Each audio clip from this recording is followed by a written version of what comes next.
ನಮಸ್ತೆ, welcome back to ಸುಧಾಮನಿ vlogs.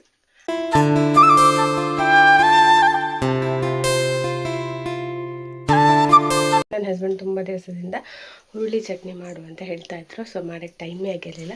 ಇವತ್ತು ಸ್ವಲ್ಪ ಟೈಮ್ ಇದೆ, ಹಾಗೆ ಮಾಡೋಣ ಅಂಥೇಳಿ ಈಸಿ ರೆಸಿಪಿ ಹೇಗಿದ್ರು ಮಾಡ್ತಿದ್ದೀನಲ್ಲ, ಅದನ್ನು ನಿಮ್ಮ ಜೊತೆ ಶೇರ್ ಮಾಡೋಣ ಅಂಥೇಳಿ.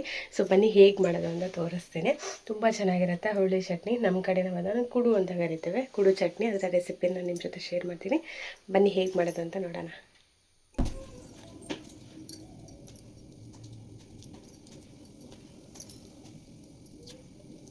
ಚಟ್ನಿಗೆ ಬೇಕಾಗಿರುವಂಥ ಎಲ್ಲ ಇಂಗ್ರೀಡಿಯೆಂಟ್ನ ರೆಡಿ ಮಾಡ್ಕೊಳ್ತಾ ಇದ್ದೀನಿ. ಏನಂತ ನಿಮ್ಮ ಜೊತೆ ಶೇರ್ ಮಾಡ್ಕೊಳ್ತೀನಿ. ಅದಕ್ಕಿಂತ ಮುಂಚೆ ಏನೆಲ್ಲ ಬೇಕು ನೋಡಿ ಅದನ್ನೆಲ್ಲ ರೆಡಿ ಮಾಡ್ಕೊಳ್ತಾ ಇದ್ದೀನಿ. ಇಲ್ಲಿ ಬೆಳ್ಳುಳ್ಳಿ ಆಗಿರ್ಬೋದು, ಶುಂಠಿ ಆಗಿರ್ಬೋದು, ಇದೆಲ್ಲ ಸ್ವಲ್ಪ ಸಿಪ್ಪೆ ತೆಗೆದು ಕ್ಲೀನ್ ಮಾಡ್ಕೊಳ್ಬೇಕಾಗತ್ತಲ್ಲ, ಹಾಗಾಗಿ ರೆಡಿ ಮಾಡ್ಕೊಳ್ತಾ ಇದ್ದೀನಿ.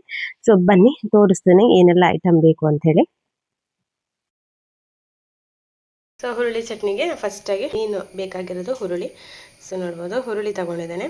ಹಾಗೆ ತೆಂಗಿನಕಾಯಿ ಇದು ಒಂದು ಅರ್ಧ ಕಪ್ಪಷ್ಟು ತೊಗೊಂಡಿದ್ದೇನೆ. ಸ್ವಲ್ಪ ಬೆಳ್ಳುಳ್ಳಿ, ಸ್ವಲ್ಪ ನೀರುಳ್ಳಿ, ಮೆಣಸು ಬ್ಯಾಡಿಗೆ ತೊಗೊಂಡಿದ್ದೇನೆ ನಾನು. ನೀವು ಯಾವ್ದು ಬೇಕಾದ್ರೂ ತೊಗೊಳ್ಬೋದು ಖಾರಕ್ಕೆ ಅನುಗುಣವಾಗಿ.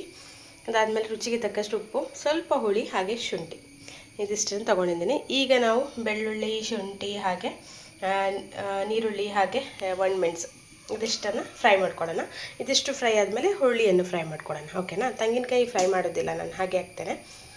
ಸೊ ಬನ್ನಿ ಇದೆಲ್ಲ ಒಂದು ಸತಿ ಹುರ್ಕೊಂಡು ಬರೋಣ. ಒಂದು ಪ್ಯಾನ್ ಇಟ್ಟೆ. ಈಗ ಇದಕ್ಕೆ ಸ್ವಲ್ಪ ಆಯಿಲ್ ಹಾಕ್ಕೊತೀನಿ. ಸ್ವಲ್ಪ ತೆಂಗಿನ ಎಣ್ಣೆ ತೊಗೊಂಡಿದ್ದೇನೆ. ಸೊ ಅದಕ್ಕೆ ಬೆಳ್ಳುಳ್ಳಿ ಹಾಕಿ ಫ್ರೈ ಮಾಡೋಣ.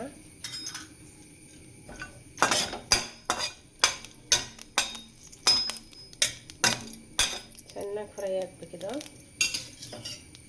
ಬೆಳ್ಳುಳ್ಳಿ ಚೆನ್ನಾಗಿ ಫ್ರೈ ಆದಮೇಲೆ ಅದೊಂದು ಸ್ವಲ್ಪ ಕಪ್ ಥರ ಆಗಬೇಕು. ಸಿಪ್ಪೆ ಸಮೇತ ಇದೆ ಅದರಲ್ಲಿ, ಸಿಪ್ಪೆ ತೆಗಿಲಿಲ್ಲ ನಾನು.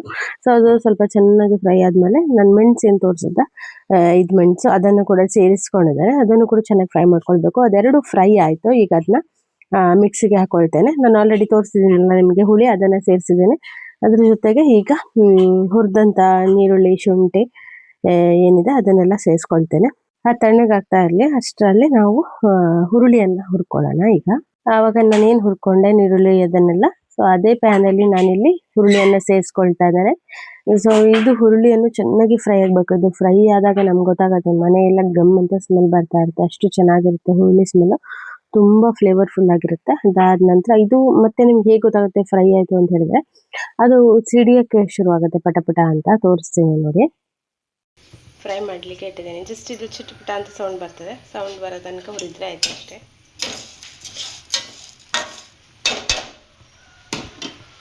ಮಳೆ ಬರ್ತದೆ, ಮಳೆ ಒಳ್ಳೆ ಸ್ಮೆಲ್ ಬರುತ್ತೆ. ಹಾಗೆ ನೋಡಿ ಪಟ ಅಂತ ಹಾರುತ್ತದು. ಸೊ ಆವಾಗ ಆಗಿದೆ ಅಂಥೇಳಿ ಅರ್ಥ. ಆಫ್ ಮಾಡಿದೆ ಗ್ಯಾಸ್. ಇದಕ್ಕೆ ಸ್ವಲ್ಪ ತಣ್ಣಗಾಗ್ಲಿಕ್ಕೆ ಬಿಡಬೇಕು. ತಣ್ಣಗಾದ್ಮೇಲೆ ಮಿಕ್ಸಿಗೆ ಹಾಕ್ಕೊಂಡು ರುಬ್ಬಿದ್ರೆ ಆಯಿತು. ಅದು ತಣ್ಣಗಾದ್ಮೇಲೆ ಮಿಕ್ಸಿ ಮಾಡುವ. ಇಲ್ಲ ಬಿಸಿಯಲ್ಲಿ ಅದು ಒಳ್ಳೇದಾಗೋದಿಲ್ಲ, ಬೆಂದಾಗೆ ಆಗ್ತದಲ್ಲ, ಅದು ಒಳ್ಳೇದಾಗೋದಿಲ್ಲ. ಸ್ವಲ್ಪ ಕೂಲ್ ಆಗಬೇಕು, ಆನಂತರ ಮಾಡಿದರೆ ಒಳ್ಳೇದಾಗ್ತದೆ. ಸೊ ಅದಾದಮೇಲೆ ಮಿಕ್ಸಿ ಮಾಡ್ತೀನಿ. ಮಿಕ್ಸಿ ಮಾಡಿದ್ಮೇಲೆ ತೋರಿಸ್ತೀನಿ. ಹುರುಳಿ ಹುರಿದಿದ್ದೆಲ್ಲ ಸ್ಮೆಲ್ಲು ಎಷ್ಟು ಜೋರಾಗಿ ಬರ್ತಿದೆ ಅಂದರೆ ಇನ್ನೂ ಹೋಗಲಿಲ್ಲ ಅದು ಸ್ಮೆಲ್. ತಣ್ಣಗೆ ಕೆಟ್ಟಿದ್ದೀನಲ್ಲಿ ಇನ್ನೂ ಸ್ಮೆಲ್ ಬರ್ತಾ ಇದೆ. ಒಳ್ಳೆ ಸ್ಮೆಲ್ ಇದೆ. ಅದು ನಮ್ಮ ಬಾಯ್ಲ್ಡ್ ರೈಸ್, ಗಂಜಿ ಊಟಕ್ಕೆ ಒಳ್ಳೆಯದಾಗ್ತದೆ. ಸೊ ವೈಟ್ ರೈಸಿಗೆ ಸಹ ಒಳ್ಳೆಯದಾಗ್ತದೆ, ಬಟ್ ಬಾಯ್ಲ್ಡ್ ರೈಸಿಗೆ ಮಾತ್ರ ಬೆಸ್ಟ್ ಕಾಂಬಿನೇಷನ್ನು. ಸೊ ಮತ್ತೆ ಟೇಸ್ಟ್ ನೋಡಿ ಮತ್ತೆ ಹೇಳ್ತೇನೆ ನಾನು, ಓಕೆನಾ. ಶುಂಠಿ, ಉಪ್ಪು, ತೆಂಗಿನಕಾಯಿ ಮೂರನ್ನು ಸೇರಿಸ್ಕೊಂಡಿದ್ದೀನಿ. ಹಾಕಿಕೊಳ್ತಾಗ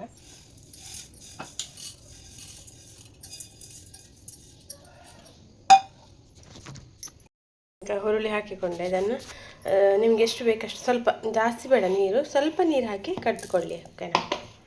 ಗ್ರೈಂಡ್ ಮಾಡಿ ತೋರಿಸ್ತೇನೆ.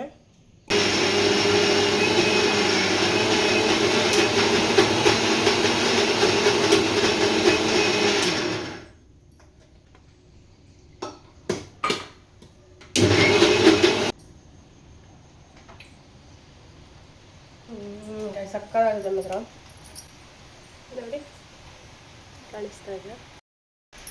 ಹೀಗೆ ಎಷ್ಟು ನನಗೆ ರುಬ್ಬಿದ್ದಾನೆ.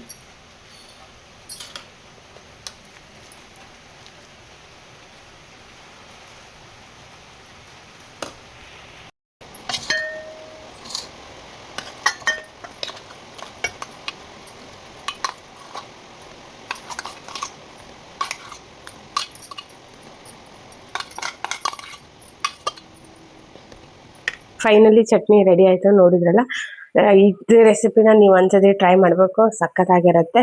ಈ ಹುರುಳಿ ಲವರ್ಸ್ ಇರ್ತಾರಲ್ಲ, ಅವ್ರಿಗೆ ನಿಜವಾಗ್ಲೂ ತುಂಬ ಇಷ್ಟ ಆಗುತ್ತೆ. ತುಂಬ ಚೆನ್ನಾಗಿರುತ್ತೆ ರೆಸಿಪಿ. ಒಂದ್ಸತಿ ಟ್ರೈ ಮಾಡಿ ನಂಗೆ ಕಮೆಂಟ್ ಮೂಲಕ ತಿಳಿಸಿ.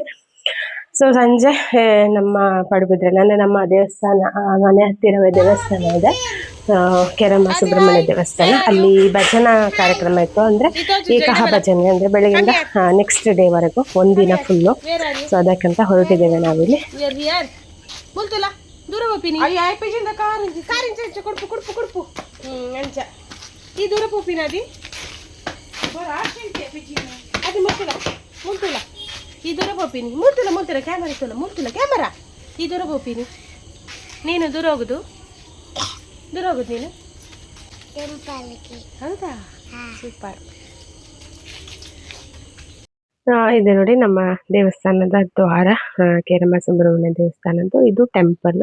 ಸೊ ನಾವು ಬಂದು ರೀಚ್ ಆದ್ವಿ. ನಾನು ಹೇಳ್ದಂಗೆ ಇದೆ ಏಕಹ ಭಜನಾ ಮಹೋತ್ಸವ. ಇಷ್ಟು ವರ್ಷದ ಇದೆಲ್ಲ ಭಜನೆ ಅಂದ್ರೆ ಮಂಡಳಿ, ಅಂದ್ರೆ ಭಜನೆ ಅವರು ಎಲ್ಲಿ ಇಷ್ಟೆಲ್ಲ ಕಡೆಗಳಿಂದ ಬಂದಿದ್ರು ಭಜನೆ ಮಾಡ್ಲಿಕ್ಕೆ. ಹಾಗೆ ದೇವಸ್ಥಾನಕ್ಕೆ ಬಂದು ನಾವು ಒಳಗೆ ಹೋಗಿ ದೇವರಿಗೆ ಕೈ ಮುಗ್ದು ಹೊರಗಡೆ ಬಂದು ಸ್ವಲ್ಪ ಹೊತ್ತು ಭಜನೆ ನೋಡಿದ್ವಿ. ಎಷ್ಟು ಚೆನ್ನಾಗಿತ್ತಂದ್ರೆ, ನಾವು ಹೋದಾಗ ಹಳೆ ಅಂಗಡಿಯವ್ರದ್ದು ಭಜನೆ ಆಗ್ತಾ ಇತ್ತು. ಇಬ್ಬರು ಚಿಕ್ಕ ಮಕ್ಕಳಿದ್ರು, ಎಷ್ಟು ಚಂದ ಇತ್ತು, ಪದ್ಯ ಹೇಳ್ತಾ ಇದ್ರು. ಸ್ವಲ್ಪ ನೋಡಿ ಮತ್ತೆ ಫಲಹಾರ ಇತ್ತು. ಸೊ ಹಾಗೆ ನಾವು ಅಲ್ಲಿಗೆ ಬಂದೆವು. ರಶ್ಮಿಗೆ ಅಂಬಾಡಿ ಸಿಕ್ಕಿದೆ, ಖುಷಿಯಾಗಿದೆ ರಶ್ಮಿ. ನೋಡಿದ್ರಲ್ಲ ಏನಿತ್ತು ಅಂತ, ಅವಲಕ್ಕಿ ಮತ್ತೆ ಕಾಯಿ, ತೆಂಗಿನಕಾಯಿ ಹಾಲು, ಹಾಗೇನೆ ಮೂಡೆ ಮತ್ತೆ ಕೊದ್ದೆಲು, ಪಾಯಸ ಮತ್ತೆ ಮಜ್ಜಿಗೆ ಎಲ್ಲ ಇತ್ತು. ತುಂಬಾನೇ ಟೇಸ್ಟಿ ಆಗಿತ್ತು. ಸೊ ಅದಾದ ನಂತರ ಮತ್ತೆ ಸ್ವಲ್ಪ ಹೊತ್ತು ಬಂದು ಕುತ್ಕೊಂಡು ಭಜನೆ ನೋಡಿದ್ವಿ. ನಾನು ಹೇಳ್ದಂಗೆ ಮಕ್ಕಳು ತುಂಬಾ ಚಂದ ಭಜನೆ ಮಾಡ್ತಾ ಇದ್ರು. ತುಂಬಾ ಖುಷಿ ಆಗ್ತಿತ್ತು ಕೇಳಲಿಕ್ಕೆ, ಬಿಟ್ಟು ಬರ್ಲಿಕ್ಕೆ ಮನಸ್ಸಿಲ್ಲ.